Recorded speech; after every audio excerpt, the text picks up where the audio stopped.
As a clinician, over more than 20 years of practicing, I've seen a lot of changes that have impacted us on a profound level. So we talk about the rise of the processed food industry.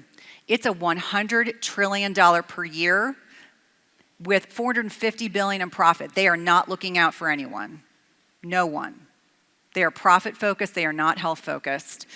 Our portions have gotten bigger. I call it portion distortion. Oftentimes when you leave the United States, maybe we haven't been able to do that as much over the last several years. You look at other countries, when a meal is served to you, it's half the size of what you get in restaurants. We're becoming more sedentary. 1 in 4 Americans sits greater than 8 hours a day.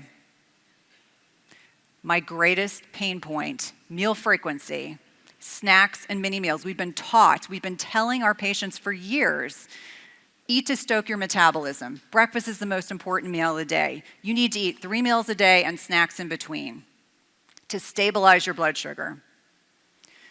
Consumption of highly processed foods, including seed oils. Seed oils are vegetable oils, canola oil. You think about soybean oil, sugar and soy. And frankly, a lack of prioritization for nutrition research by the federal government has not helped things.